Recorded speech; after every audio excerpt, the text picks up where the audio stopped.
No, profe, era Dale, para Gaby. que los chicos preguntaran. em, esa es la única, yo puedo particionar esa figura compleja solamente de esa forma o yo la puedo particionar en las figuras que yo vea. ¿Me va a dar lo mismo? Sí, lo voy a volver a dibujar. Lo que Gaby dice es, si este es el contorno de la figura,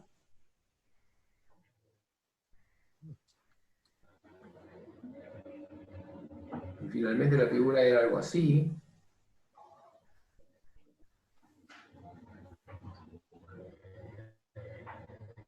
Es una figura compleja y por ahí a mí se me ocurre partirla o dividirla yo la en dibujé como otra. dos rectángulos pegados, pero la pregunta de Gaby, entiendo, es, la única forma en la cual pueden particionar esto es con esos dos rectángulos, porque la figura tiene esta forma en realidad, no es que viene partida, viene integrada. Con una forma irregular, uno puede descubrir que hay figuras sencillas que la componen, pero en realidad no es una figura sencilla, tiene forma de L.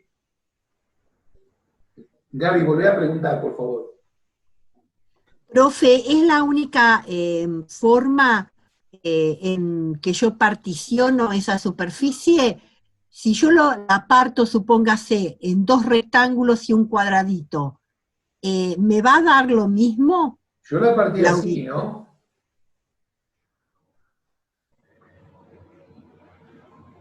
El fondo la partí de esta manera, Sí, usted había hecho esa partición. pero no sé, ¿Se entiende? no sé qué Yo opinas de esto. pregunto, ¿Me estás preguntando chicos, a ¿se mí entiende? o le estás preguntando al grupo? A los dos. Ah, bueno, a ver qué dice el grupo. Para mí que sí. Bien. Bien, sí, efectivamente, tienen libertad, claro. Ahí podrían dividirlo en tres pedazos, dos rectángulos y un cuadrado. O podrían ser dos rectángulos, pero este un poquito más bajo y este que abarque toda la base, ¿no? Y no poner esta parte, es cierto, tranquilamente. Por supuesto, uno podría ser muy, pero muy creativo y partirlo así. Dos trapecios y un triángulo. Ah, profe. Bueno, Muy creativo. bueno, uno si quiere ser creativo puede ser creativo, por supuesto. ¿Qué quiero mostrar con eso? Que además de creativo, que sea astuto. ¿Está bien? Entonces, la solución va a ser única, pero obviamente si uno a veces no aplica la astucia, se encuentra siendo muy metódico, muy ortodoxo con el método y no ve la esencia del problema que podría tranquilamente reducirse a algo mucho más elemental. ¿Está bien? Esto es lo que quiero señalar. Por supuesto que no lo voy a hacer ni de casualidad. No es que no se puede hacer así, encontrar el centro de gravedad de un trapecio se hace igual que con un rectángulo, se cruzan las diagonales y lo voy a encontrar, pero me voy a complicar la vida innecesariamente. Y a sabiendas de que me va a dar el mismo resultado que con cualquier otra partición, bueno, busquemos una partición sencilla, por supuesto. ¿Está bien? En ese sentido estamos de acuerdo. Pero quería señalar que muy interesante la pregunta de Gaby, y que la respuesta categóricamente es que el centro de gravedad es una propiedad del objeto, no de cómo lo parta yo para resolverlo, con lo cual se puede partir ¿Quién? en todos los pedazos que quieran. Alguien preguntó, profe, Bueno, una señorita. a ver, es por chat, no sé dónde está la pregunta. Amor, ¿qué era? En el chat no ¿Quién Que no tengo. escuché preguntó? cuál era tu pregunta, profe. Ah, lo que estaba diciendo A ver, es, eh, ahí. sí, lo que lo planteó Gaby en realidad en su momento. ¿Cómo qué pasa si decido que la figura la dejo igual, pero la parto diferente? La considero, la pienso partida en distintos conjuntos de porciones. ¿Eso me cambia el resultado o no me cambia el resultado? Ese era el debate que abrió Gaby. La respuesta es que no Ah, bien. cambia, que es independiente de cómo lo partan, porque es una propiedad del cuerpo. Pero en ese sentido es donde empieza a cobrar importancia la astucia, digamos. Partámoslo de manera tal que quede resuelto de la forma más simple. Entonces, Yo lo hice de entrada partiéndolo en un rectángulo vertical y otro pegadito al costado. Pero alguien podría considerar uno que cumpla todo el ancho y otro montado arriba. Y el resultado va a ser el mismo. Alguien podría decir, y pongo dos rectángulos y un cuadradito acá. Bueno, también el resultado va a ser el mismo. Entonces yo puse como desafío extremo, tenemos una diagonal por acá y pongamos 3 pedazos, 2 trapecios y un rectángulo. También va a dar lo mismo, claro que más complicado, por supuesto, ya que nadie lo va a hacer porque no. Pero eso es lo que queríamos señalar, que no importa cómo lo parten. Si son coherentes con esa partición, el resultado es independiente. Bien, Otra buenísimo. pregunta.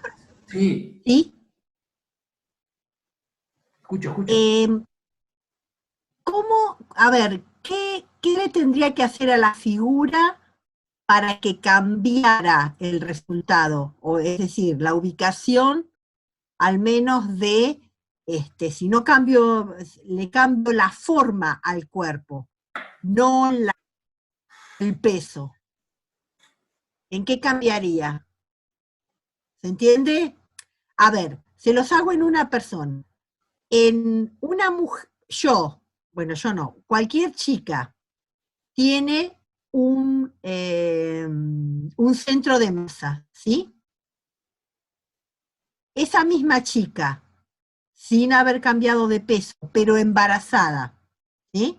Obvio, cambia de peso. ¿Cambia su centro de gravedad? ¿Se entiende a qué estoy diciendo?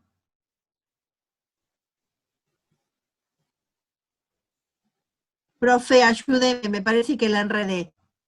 No, es que yo tengo la respuesta, pero no sé si el objetivo es que lo debatan. Dejémosla abierta la respuesta, en todo caso lo podríamos repreguntar en el sentido de que qué pasa con una persona que, por ejemplo, bueno, o en el caso de una Engorda. mujer por estar embarazada, por cursar un embarazo, en el caso de un varón por engordar, si se quiere, ¿qué le pasa a su centro de gravedad en ese sentido? ¿No? O sea, además de que pesa más, porque en ese caso el peso total va a cambiar. La otra sería, ¿Qué pasa al centro de ¿cuándo?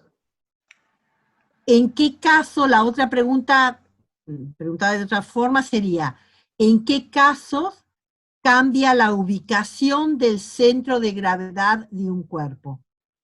¿Cuál sería la situación para que el centro de gravedad de un cuerpo cambiara?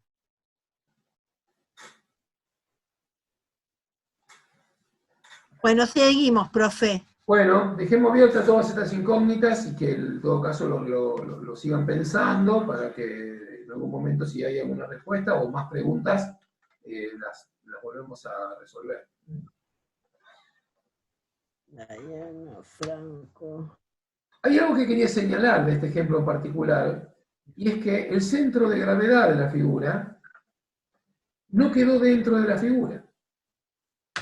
El centro de gravedad, la figura era más o menos de esta forma, no estoy poniendo la misma longitud que antes, pero tenía esta forma aproximadamente, y resultó, cuando hicimos el cálculo, que el centro de gravedad quedó aproximadamente por acá. Observen que no está en el centro de la figura, y no tiene por qué quedar dentro del centro de la figura, no tiene por qué el centro de gravedad ubicarse donde hay material.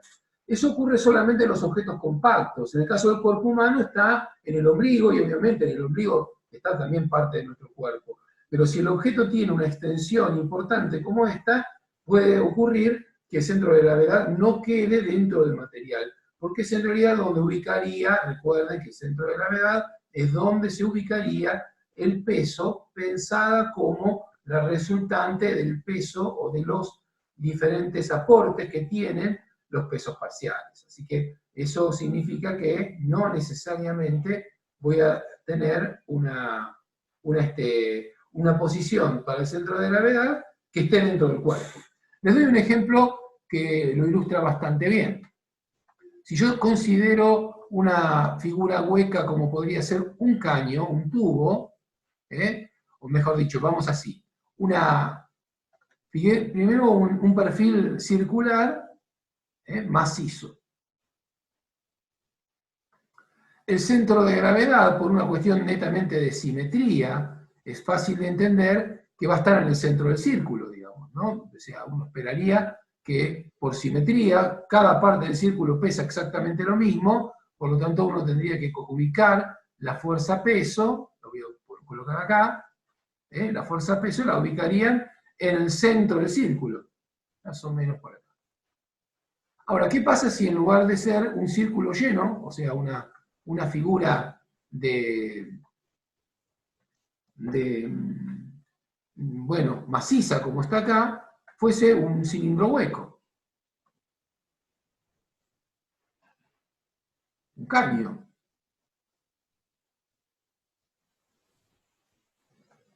Bueno, sigue siendo tan simétrico como antes, de manera que uno esperaría que el centro de gravedad siga estando en el centro del tubo.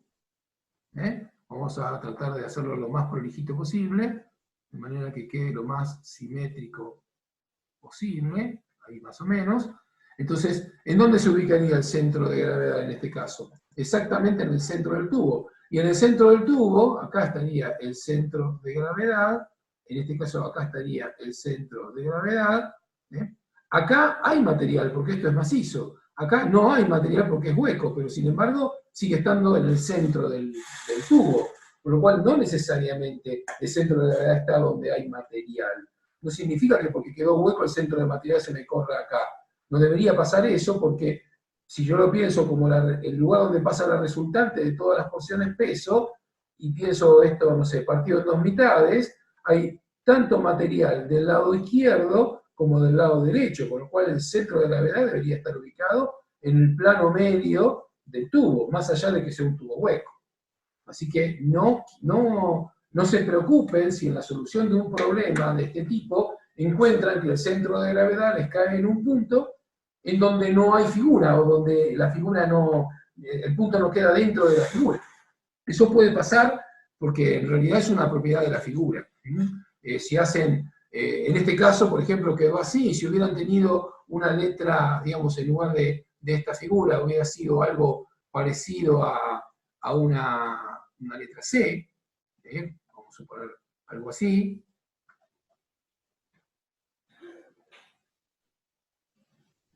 Bueno, es altamente probable que este centro de gravedad no quede ni en el bloque superior ni en el bloque inferior, sino en el medio de este arco que está acá, y en el medio de este arco no tengo material.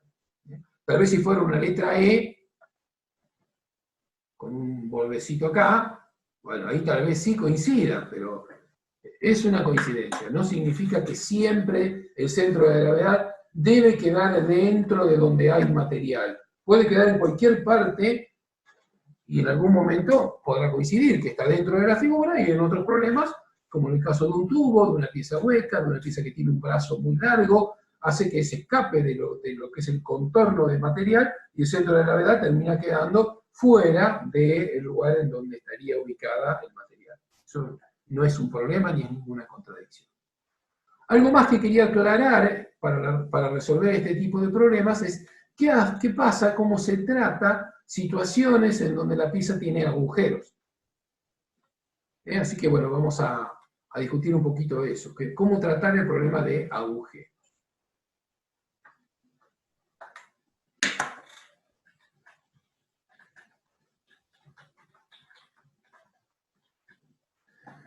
La forma de resolver el problema de los agujeros es considerar que el agujero es ausencia de material, como si estuviéramos restando, quitando material.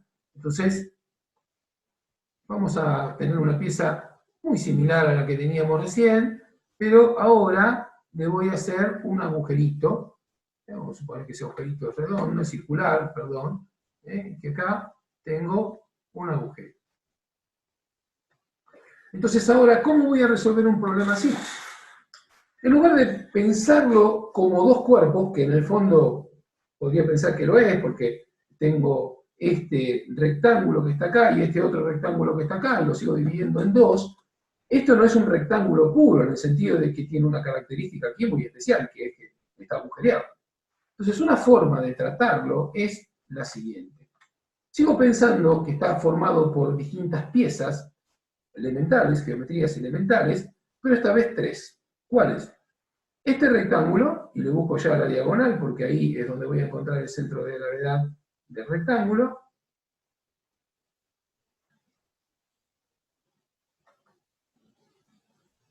Y es donde voy a ubicar una de las S. Este otro rectángulo que también tiene su centro de gravedad, y para encontrarlo me olvido que tiene agujero. Lo pienso como un rectángulo macizo.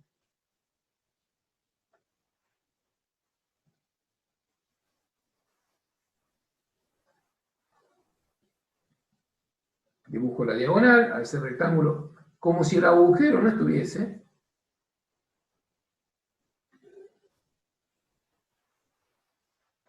Y voy a empezar, y el centro de gravedad, y voy a buscar el centro de gravedad del agujero, que en este caso en particular, está justo en el centro, ¿no? Acá no hace falta que trace la diagonal, pero si quiere trazo 2 diámetros cualquiera, y donde se cruzan voy a tener el centro.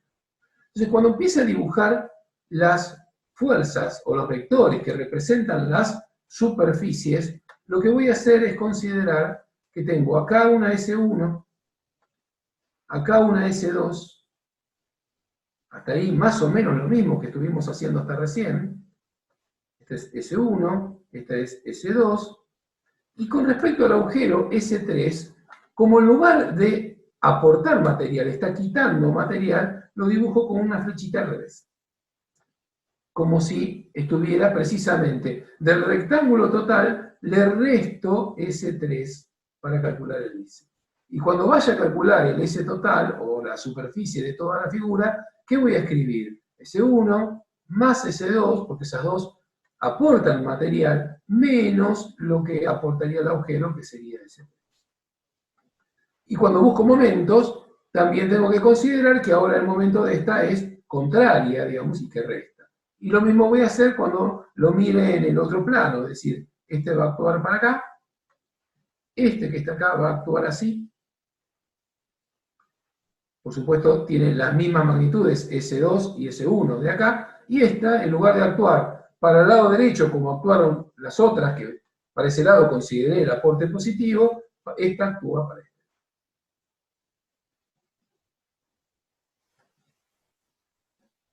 Entonces busco ahora la resultante, y por dónde pasa la resultante, de un sistema de fuerzas, como hicimos hasta ahora con todos los casos, pero con esta configuración. Este sería S1, y este sería S2, y acá colocaría S3. Entonces, lo que tengo que hacer es plantear momento con respecto a este punto O, exactamente igual que hicimos antes. Utilizo un eje X por acá, y un eje Y en el sentido vertical, que puede o no coincidir con algún borde de la pieza. Eso es a elección. Recuerden que los ejes siempre es un escenario planteado para describir el problema, pero no tienen realidad física, por lo tanto ustedes tienen la libertad de elegir cómo lo orientan, cómo lo llaman y en qué parte del plano lo van a dibujar. Por eso empieza la astucia, digamos, hagámoslo de manera que la figura tenga una configuración simple, y entonces voy a tener en este caso, fíjense qué va a pasar, voy a tener que S total por el X del centro de gravedad, o sea, ¿a dónde voy a ubicar el centro de gravedad? Ahora voy a tener, este S1 tiene un momento de vuelco a favor del reloj, S2 a favor del reloj, pero S3 en contra del reloj. Entonces voy a escribir a esto como S1 por X1 más S2 por X2 menos S3 por X3. O sea, hago exactamente lo mismo que hice siempre que busqué una resultante. Planteo un momento con respecto al origen y me fijo, en este caso lo que usé fue el criterio de que era positivo a la derecha, podría haber usado el criterio del sistema trigonométrico. El resultado es que todos estos serían cambiados de signos, no encontraría ninguna diferencia con esta ecuación porque los signos menos se simplificarían, y tendría de acá la posición del centro de gravedad sencillamente como S1x1 más S2x2, y en este caso menos S3x3. O sea, todo aquello que sea agujero estará restando, y todo lo que sea material sólido estará aportando, y acá el S total será, como lo calculamos arriba, no la suma de los tres pedazos, sino la suma de los dos que tienen material lleno, restando el agujero como una subtracción del material. Y para la posición en el sentido vertical, o sea, como encontrar el I del centro de gravedad, será muy similar a esto, solo que con I. S1 por I1 más S2 por I2 menos S3 por I3, porque justamente, bueno, en el caso del agujero, tiene torque o momento hacia el otro lado, así que estaría restando. Vuelvo a repetir, el sentido de momento positivo o negativo depende de la convención. Acá estoy considerando que es positivo igual que el reloj y negativo en el sentido contrario, pero si lo hacen al revés, las ecuaciones son las mismas porque quedarían signos menos de los dos lados que serían simplificables, con lo cual queda exactamente la misma situación que está acá. Por lo tanto, igual que con cualquier otra situación física, el resultado es independiente de la convención de signos y montaje de ejes que decidan usar, porque justamente eso es escenario de representación y no tiene realidad física, lo pueden usar como ustedes quieran. Así que bueno, así se resolvería el problema de hallar el centro de gravedad de una figura compuesta que podría tener algún tipo de hueco o agujero. Si el agujero tiene un formato distinto, bueno, tal vez haya que buscar en dónde está el centro de ese agujero. Si el agujero fuera un triángulo, el centro de gravedad de un triángulo está a 1/3 de la altura. Vamos a hacer ese dibujito para que, ya que lo tiene en la mano, pero si la figura es un triángulo, no importa cuál sea la forma del triángulo, el centro de gravedad geométricamente se encuentra a través de las medianas, o sea, un vértice que una al punto medio del segmento opuesto, se cruzan todos en un mismo punto que se llama medianas a esas. O sea, si a esto lo voy a llevar para el punto medio y del punto medio lo pongo acá, voy del punto medio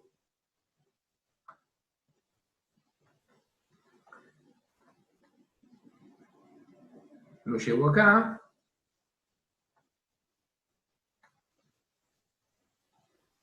y por último del punto medio lo llevo acá. Observen que los tres se juntan en el mismo punto, y ahí tendría el centro de gravedad. Y esta altura, que está acá, desde el centro de gravedad a la base, las alturas siempre se miden perpendicular a la base, esta distancia que está aquí, es 1/3, esta distancia que está acá, ¿sí? Esto es 1/3 de la altura total. O sea, si la altura total va de acá hasta acá,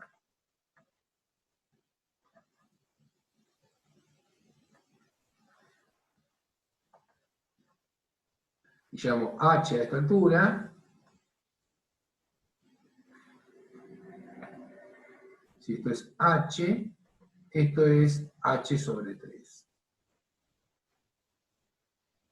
No importa si el triángulo es rectángulo o no, o si es un triángulo que está inclinado como este, o lo que fuere, digamos. Por supuesto, en esta dirección tendría otra altura distinta, y esta distancia será 1/3 de ese valor, y en la otra dirección, que sería de acá hasta acá, tendría otra altura distinta, y esta distancia sería otra vez 1/3 del resultado total. Así que si tienen un triángulo y necesitan encontrar el centro de gravedad del triángulo, bueno, midan a partir de la base 1/3 de la altura. Cuando el triángulo es rectángulo es relativamente fácil de medir la altura, si no tendrá que ver qué referencias tienen en el dibujo. Toman 1/3 de la altura y ahí posicionan el centro de gravedad del triángulo.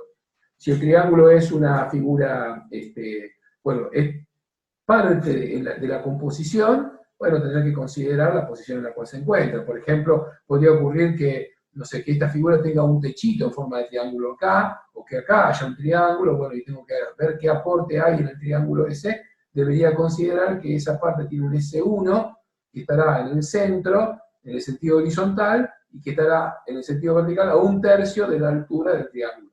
Así que así podría trabajar con figuras que sean triangulares. O tal vez la figura es tal que el triángulo es un recorte. Bueno, si es un recorte, le quito el recorte de esa forma. Eso depende del problema de aplicación que vaya teniendo. ¿Qué quiero decir con un recorte?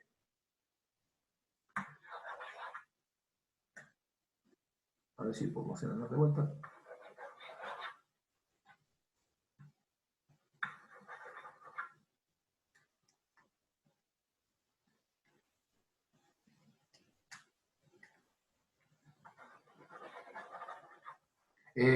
Por ejemplo, vamos a poner en limpio esto. Supongamos que la figura es algo así.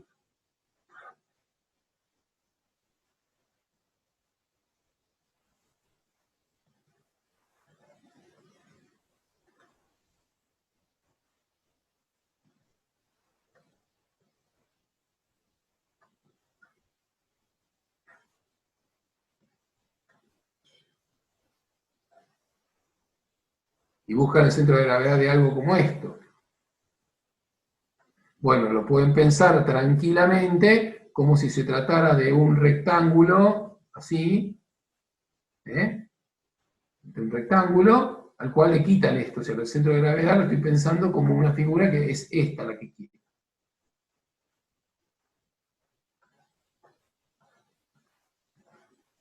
El centro de gravedad de esta, con ese calado. Entonces, ¿cómo pueden encontrar el centro de gravedad de una figura así? En el sentido horizontal claramente está en el medio porque es simétrica. Si el hecho de haber sacado este escalado triangular no lo cambia.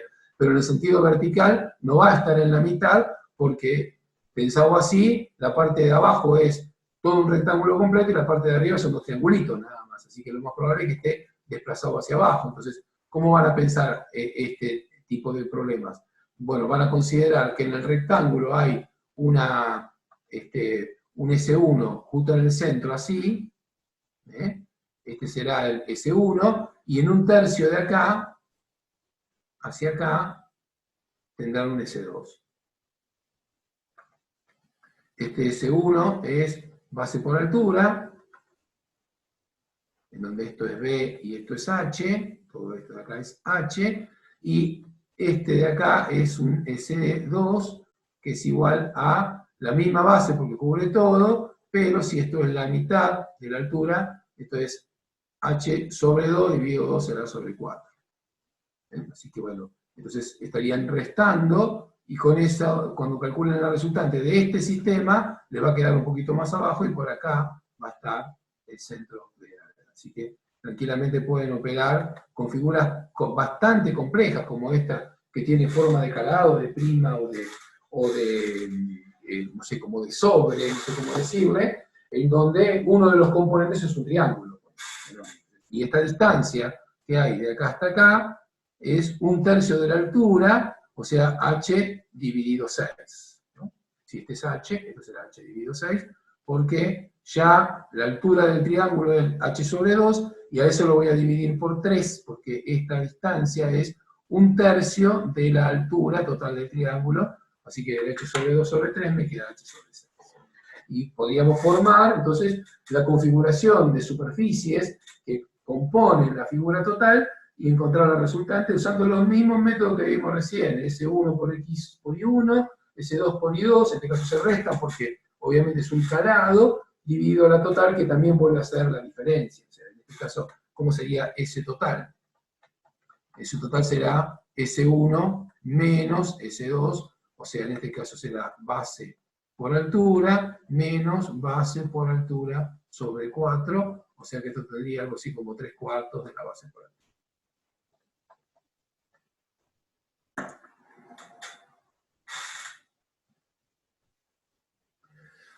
Bien, ¿se entendió?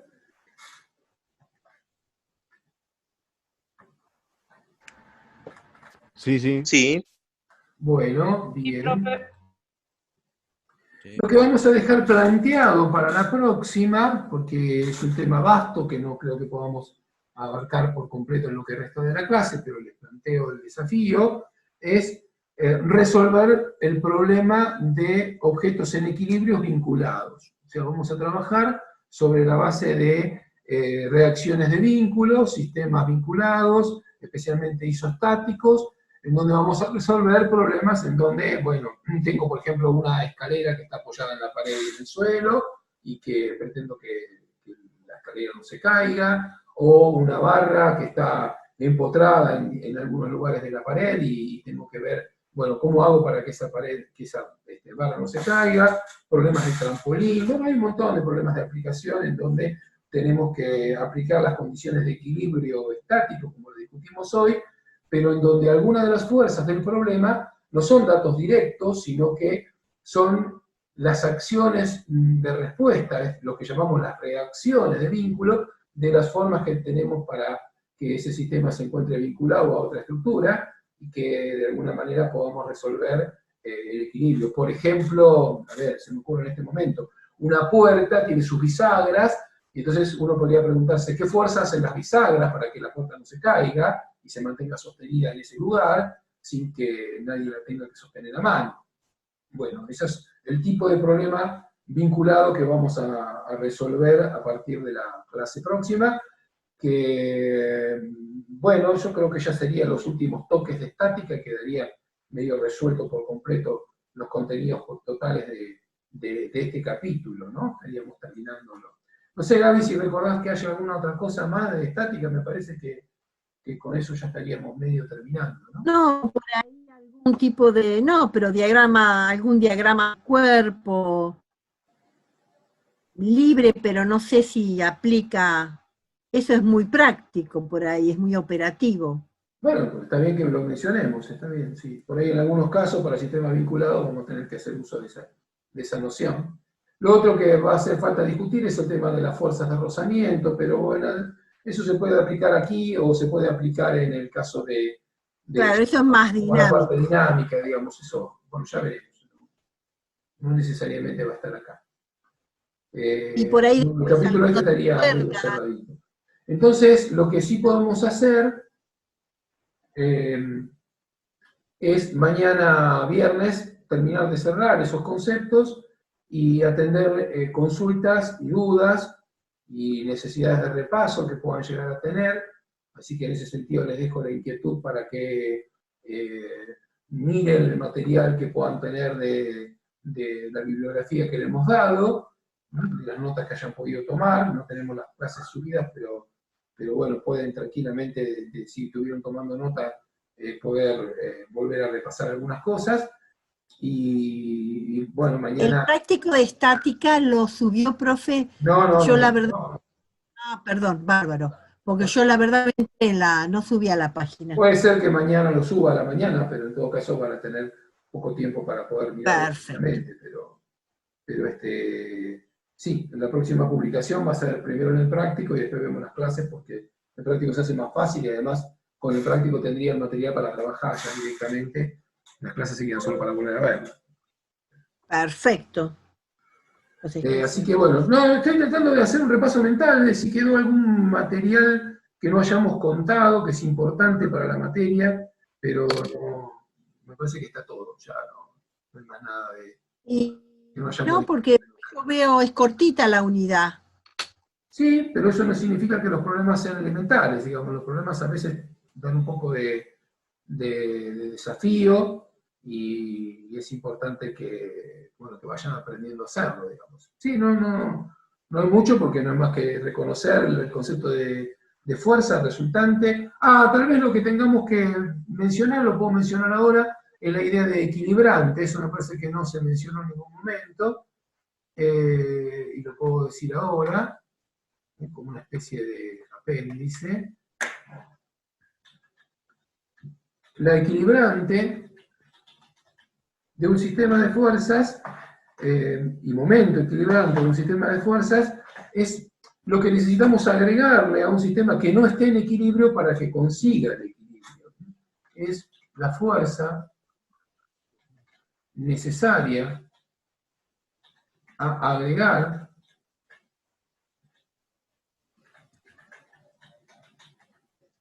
a un sistema de fuerza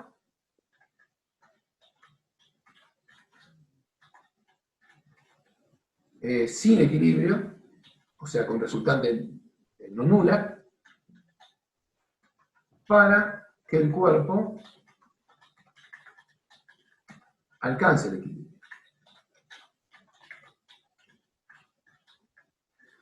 ¿Qué queremos decir con esto? Bueno, si uno tuviese un cuerpo con una serie de fuerzas actuando, como ya lo hemos planteado en más de una ocasión, y ese cuerpo tiene un sistema de fuerzas F1, F2, F3, de diferente magnitud, dirección, puntos de aplicación, de manera que no tiene por qué ser un sistema concurrente. Esto es F2 y esto es F3.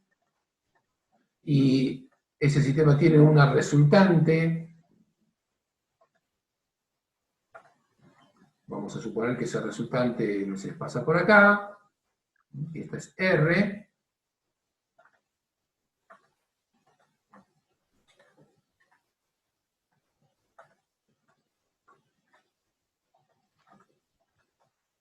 Esta es la resultante de R. Bueno, si hay una R, ya no estamos cumpliendo con las condiciones de equilibrio, porque una de las condiciones es que la suma de fuerzas es de cero, o sea que R es de cero. Significa que este cuerpo va a tener una fuerza neta que lo va a desplazar, que lo va a mover, lo va a sacar del equilibrio, está fuera del equilibrio. Entonces, la pregunta es, ¿qué deberíamos agregarle al sistema, además de F1, F2 y F3, para que el efecto neto con esa fuerza adicional esté en equilibrio? Entonces, eso será algo que contrarreste el valor de esa resultante. Y no es otra cosa que una fuerza de igual valor, una fuerza que tenga el mismo valor, pero sentido contrario, actuando en el mismo lugar, que el equilibrio. O sea que esa equilibrante no es otra cosa que otra fuerza de igual módulo que R, la misma dirección que R, pero sentido contrario. Esto se lo suele llamar E de equilibrante, y no es otra cosa que menos R.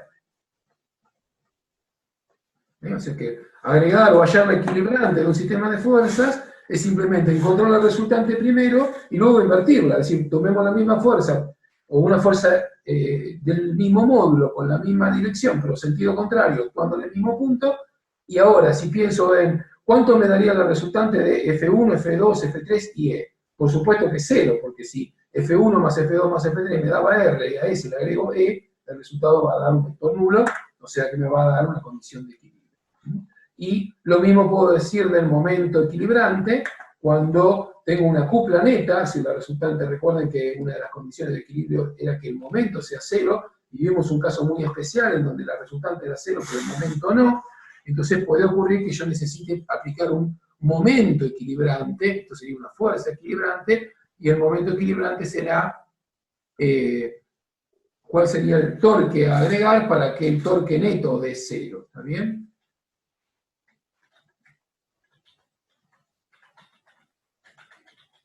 Esta que uno dice equilibrante a secas, en general debería llamarle la fuerza equilibrante, este es el momento equilibrante, y esto no es otra cosa que el torque necesario, es el torque necesario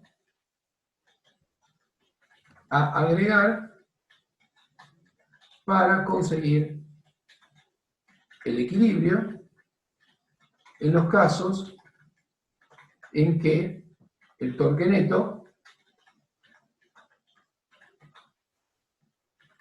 de las fuerzas actuantes no sea cero. Entonces, por ejemplo, si estamos hablando de un sistema de un cuerpo que tiene fuerzas que producen un torque neto, ¿sí?